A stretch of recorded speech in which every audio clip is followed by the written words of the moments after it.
Welcome to 30/60. ముందుగా headlines చూద్దాం. రాష్ట్రం కష్టాల్లో ఉంది, సమస్యలు సృష్టించవద్దు, కాపుల అభివృద్ధికి కట్టుబడి ఉన్నానన్న చంద్రబాబు.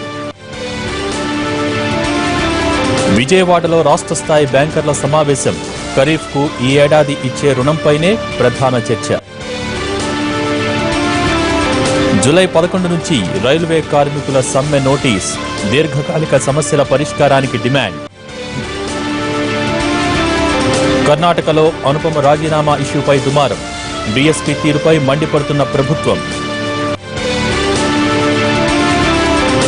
రేపు భారత్కు రానున్న ప్రధాని మోడీ, 5 దేశాలతో కీలక ఒప్పందాలు. ముద్రగడకు తాను ఎలాంటి హామీ ఇవ్వలేదన్నారు ఏపీ సీఎం చంద్రబాబు.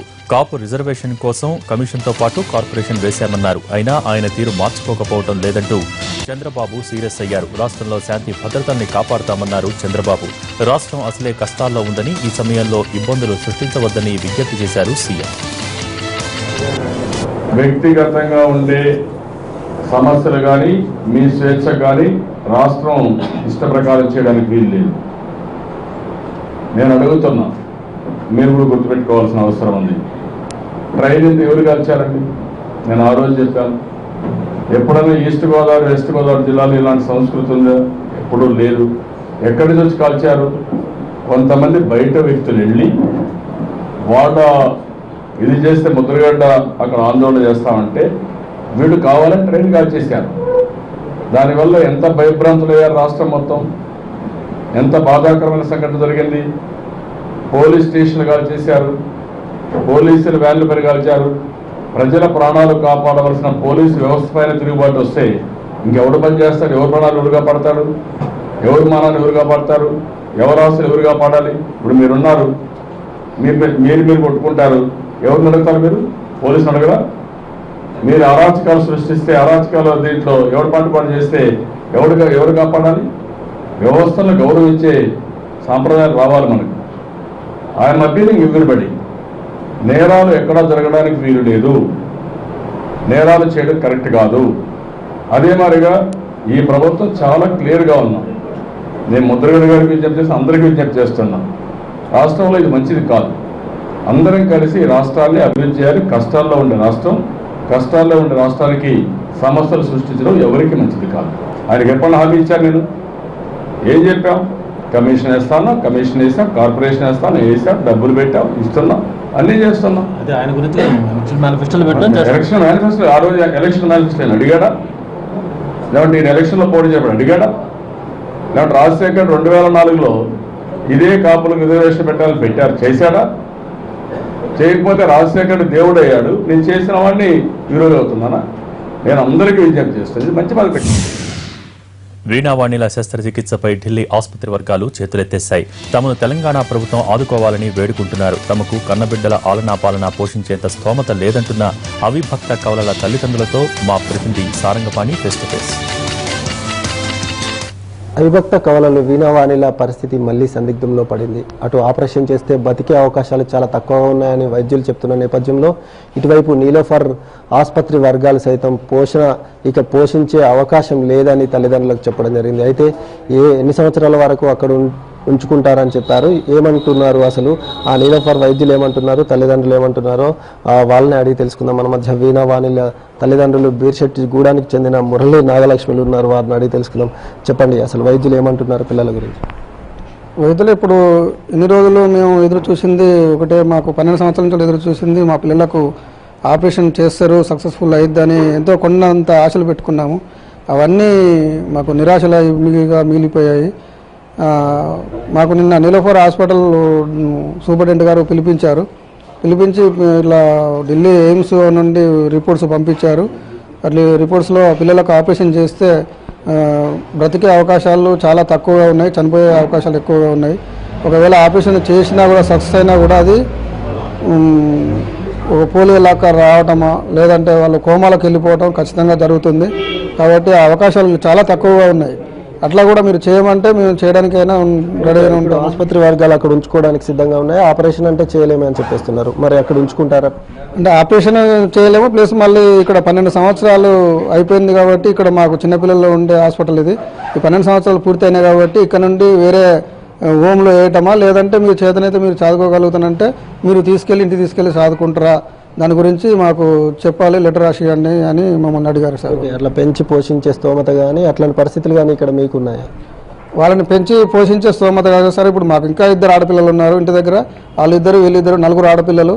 మేము రెక్కడితే కానీ ఒక్కడిని పరిస్థితులు మావి. రోజు 100 రూపాయల కూలీ పనికి ఇద్దరు వెళ్ళి వచ్చేవాళ్ళము. కనీసం నెల రోజులకు 2-3 నెలలకు ఒకసారి చూసి రావడానికి మాకు ఎంతో ఇబ్బందికరంగా ఉండే పరిస్థితులు మావి. అలాంటి పరిస్థితుల్లో ఇలాంటి పిల్లల్ని తీసుకెళ్ళి మా ఇంటికి తీసుకెళ్ళి సాధాలంటే చాలా ఖర్చుతో కూడుకున్నది కాబట్టి స్తోమత మాకు లేదు. ఇప్పుడు ఇక్కడ ఎంతో వైభవంగా ఉన్నారు మా పిల్లలు ఈ హాస్పిటల్లో. ఇప్పటివరకు కూడా 10 సంవత్సరాల నుంచి కూడా చాలా కేర్ తీసుకొని ప్రభుత్వం చాలా బాగా చూసుకొని ఏసీ రూమ్లో ఉంచుకుంటూ చాలా చక్కగా 10,000 13,000 టీచర్ని పెట్టి చదువు చెప్పించుకుంటూ అంత బాగా చూసుకుంటున్నారు. అంత స్తోమత కాదు కదా అసలు. వాళ్ళని కనీసం ఉట్టిగా అన్నం పెట్టి సాదుకునే పరిస్థితి కూడా మాకు ఇంటికి లేదు. కాబట్టి అన్నిటికీ ప్రభుత్వం ముందుకొచ్చి మా పిల్లలకు ఇక్కడ కనుక హాస్పిటల్లో ఎట్లా చూసుకుంటుందో అదేవిధంగా ఎంత ఖర్చు అవుతుందో ఆ ఖర్చుని కూడా మొత్తం భరాయించి మేము అన్నిటికీ ఖర్చు ఎంతైనా పర్వాలేదు మేము చూసుకుంటాం, కానీ పిల్లల్ని మీరు సేవ చేసుకోండి అంటే మాత్రం మేము కంపల్సరీ పిల్లల్ని ఇంటికి తీసుకెళ్ళి ఈ పిల్లలు ఆ పిల్లల్ని కూడా అందరినీ చూసుకుంటాము. పిల్లల్ని ఖచ్చితంగా మేము వాళ్ళకి బ్రతికినంత కాలం కూడా మేము బ్రతికిన వాళ్ళ బ్రతికినంత కాలం కూడా వాళ్ళకు చేసుకోవడానికి ఎంత సేవ అయినా చేసుకోవడానికి సిద్ధంగా ఉన్నాం. కాకపోతే మాకు ఆర్థిక స్తోమత కాబట్టి మాకు ఆర్థికంగా మాకు ఒక ఉద్యోగము లేదంటే వాళ్లకు సరిపడా డబ్బు అందించడం లాంటిది అయితే మేము ఖచ్చితంగా చూసుకుంటాము. అదొకటి మాకు తెలంగాణ ప్రభుత్వం పిల్లలకు ఆపరేషన్ చేస్తుందని మేము ఎంతో ఆశలతో ఉన్నాం కాబట్టి అదొకటి నిరాశలు కలిగాయి. దీనికైనా ఇప్పుడు ఎంతో కొంత సహాయం కోరుకుంటున్నాం. మేము దానికి సిద్ధపడి మాకు సహాయం చేయాలని వేడుకుంటున్నాం. ఓకే అమ్మ, చెప్పండి. ఇప్పుడు అంటే 12 సంవత్సరాలు పూర్తి చేసుకుని 13 సంవత్సరాలు అడుగుతారు. 2 ఆడపిల్లలు మరి అవిభక్త కావాలని. ఈ నేపథ్యంలో పిల్లలకు సంరక్షణ ప్రాబ్లమ్స్ ఉంటాయి. తల్లిగా మీకు అవన్నీ తెలుసు. అంటే ఇట్లాంటి ప్రాబ్లంలో ఇక్కడికి వచ్చి ఉండే పరిస్థితి ఉందా? ఎలా అనిపిస్తుంది? పిల్లలు అంటే ఇక్కడ 2 ఆడపిల్లలు ఉన్నారు. వీళ్ళిద్దరు లాగానే వాళ్ళని కూడా చూసుకుంటాను. కానీ వీళ్ళిద్దరిలాగా వాళ్ళు పుట్టిన కాంచి ఫస్ట్ పుట్టిన 2వ రోజే హాస్పిటల్కి తీసుకెళ్లారు. అక్కడ వాతావరణానికి అలవాటు. ఇప్పుడు 13 సంవత్సరాల నుండి వాళ్ళకి బయట ప్రపంచం అనేదే తెలియదు. ఎండ వాన ఇవి ఇలా ఉంటాయి అవి అలా ఉంటాయని బయట ప్రపంచం తెలియకుండా బతికారు. ఇప్పుడు మేము సడన్గా పిల్లల్ని ఇప్పుడు నీలఫర్ వాళ్ళు ఆపరేషన్ చేయరు, మీ పిల్లల్ని మీరు ఇంటికి తీసుకెళ్తారా లేకపోతే ఎక్కడన్నా ప్రైవేటు సంస్థల్లో ఏ సంస్థల్లో వేస్తారా, శిశు సంక్షేమ శాఖలో ఎందులోనైనా వేస్తారా అని అంటే మేము ఆలోచించాం సార్. ఆపరేషన్ చేస్తే ఇండోలో ఆపరేషన్ చేస్తే సక్సెస్ అవుతుంది, మా పిల్లలు మేము ఇంటికి తీసుకొచ్చుకొని సాదుకుంటాము. విడివిడిగా ఉంటే ఏ ప్రాబ్లం ఉండకుండా చూసుకోగలుగుతాం. వాళ్ళు జాయింట్గా ఉన్నారు కాబట్టి ఇంటికి వస్తే వాళ్ళకు ప్రత్యేకంగా ఒకరు ఉండవలసిందే. మేము పొద్దున్న లేస్తే కూలీనాలకి వెళ్ళి 2 ఆడపిల్లలు ఉన్నారు, వాళ్ళని చదివించుకుంటూ ఇక్కడ ఉంటున్నాము. వీళ్ళు తీసుకొస్తే వీళ్ళకు పనికి వెళ్ళకుండా వీళ్ళ దగ్గర ఒకరు ఉండవలసి వస్తుంది. వాళ్ళకు మళ్ళీ ఇన్ని రోజుల నుంచి ఏసీ రూమ్లో ఇక్కడ వాతావరణం వాళ్ళకు టైం టు టైము నీలఫర్ వాళ్ళు ప్రతి ఒక్కటి వాళ్ళకు తినడానికి ఏదైనా టైం టు టైం చూసుకున్నారు. ఇంటి దగ్గరకు వస్తే అలాంటి సౌకర్యం మా దగ్గర లేదు. కాబట్టి ఇప్పుడు వచ్చిన తెలంగాణ ప్రభుత్వం మా పిల్లలకి ఇప్పుడు ఇన్ని సంవత్సరాల నుంచి గవర్నమెంటే వాళ్ళకు ఖర్చులు భరాయించింది. ఇక ముందు కూడా అన్ని ఖర్చులు వాళ్ళే భరాయించి మేము పిల్లల్ని చూసుకుంటాం. కానీ అలాంటి ఆర్థిక సహాయం ఏదైనా చేస్తే వాళ్ళని చూసుకుంటూ ఉంటాం. ఏదైనా సహాయం చేయాలని తెలంగాణ ప్రభుత్వం కోరుకుంటున్నాం.